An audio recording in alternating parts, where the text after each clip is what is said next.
নমস্কার বন্ধুরা, শুরু করছি আজকের ভিডিও। আজ আমি একটা মেকআপ টিউটোরিয়াল নিয়ে এসেছি, যেটা হবে ট্র্যাডিশনাল একটা রিসেপশন লুক, যেটা একটু অন্যরকম রেড শাড়ির ওপর হবে। তো প্রথমেই আমি মিস্ট দিয়েছি রিকোডের, এরপর আমি ফ্লিকার একটা ময়শ্চারাইজার ইউজ করছি, যেটা ড্রাই স্কিনের জন্য খুব ভালো।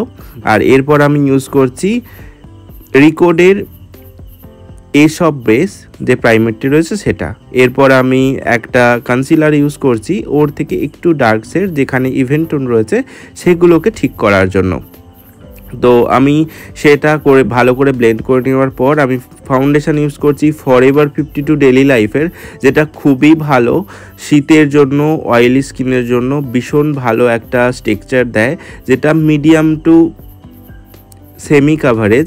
এরপর আমি ব্লাসার ইউজ করছি আই ম্যাজিকের টাচ প্যালেট থেকে।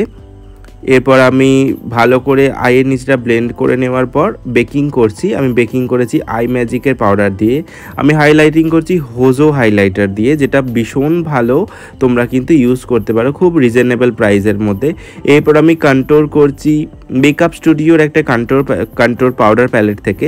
এরপর আমি কনসিল করছি ফরএভার 52 কনসিলার নিয়ে। ভালো করে কনসিল করার পর আমি ওটাকে বিউটি ব্লেন্ডারের সাহায্যে ব্লেন্ড করে দেব।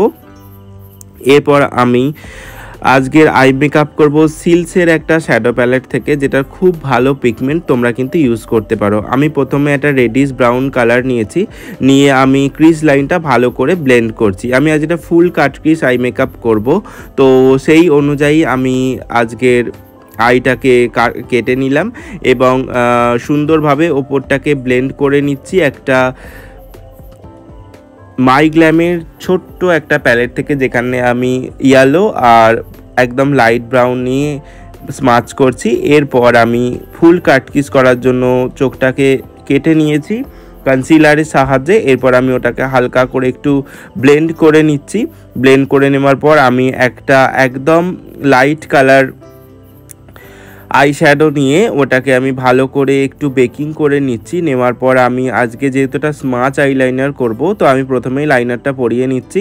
আমি লাইনার ইউজ করেছি ফরএভার 52 জেল লাইনার, যেটা খুবই ভালো, তোমরা কিন্তু ইউজ করতে পারো, যেটা খুব রিজনেবলের মধ্যেও রয়েছে। তো এইভাবে আমি ভালো করে লাইন করে নেওয়ার পর এটাকে স্মাচ করে দেব। আমি একটা আমি সিলসের ওই প্যালেটটা থেকেই একটা ব্ল্যাক কালার নিয়ে স্মাচ করেছি। এরপর আমি ব্রাউন কালার দিয়ে ওটাকে স্মাচ করছি ভালোভাবে, যাতে সুন্দরভাবে স্মাচ হয়ে যায়। তো সুন্দরভাবে স্মাচ করার পর আমি ওপরটায় আরও একটুখানি প্রমিনেন্ট করার জন্য যে রেডিশ ব্রাউন কালারটা নিয়েছিলাম ওটা নিয়ে একটুখানি কারেক্ট করে নিলাম। তারপর আমি একটা পিগমেন্ট ইউজ করছি, এটা আই ম্যাজিকের পিগমেন্ট, যেটা খুবই ভালো, আপনারা কিন্তু ইউজ করতে পারেন। আই ম্যাজিকের এই পিগমেন্টটা কিন্তু খুব ভালো ইউজ করা যেতে পারে, তো ভীষণ সুন্দর একটা গ্লো করে। তো তার আগে আমি একটু পাউডার দিয়ে ওটাকে শেড করে নিচ্ছি। এরপর আমি পিগমেন্টটা ইউজ করছি। পিগমেন্টটা ইউজ করলে খুব সুন্দর লাগে, চোখটা খুব ভালোভাবে এনহ্যান্স করা যায়। আমি এটা P2 শেড ইউজ করছি, যেটা নো কালার। তো আমি এবার আইয়ের নিচেটাতেও কাজল করে নিচ্ছি। আমি সেম ওই ফরএভার 52 যে জেল লাইনারটা ছিল সেটা দিয়েই করে নিচ্ছি। এরপর আমি ওটাকে স্মাচ করছি একটা ব্ল্যাক কালার দিয়ে। তো স্মাচ করার পর আমি আইব্রো করছি পিএসির আইব্রো প্রমেট দিয়ে, যেটা খুবই ভালো, এটা খুব রিজনেবলের মধ্যে। আজকের মেকআপ কিন্তু আমি পুরো রিজনেবল প্রাইসের ওপরেই দেখালাম, যেটা খুব সুন্দরভাবে কাজটা হয় এবং কাজটাও খুব ভালো লাগে। আশা করছি আজকের মেকআপটা আপনাদের ভালো লেগেছে। যদি ভালো লাগে তাহলে অবশ্যই এটা লাইক করবেন, কমেন্ট করবেন আর শেয়ার করবেন। আর আপনারা কী ধরনের মেকআপ দেখতে চাচ্ছেন সেটাও আমাকে জানাবেন। থ্যাংক ইউ পুরো ভিডিওটা দেখার জন্য।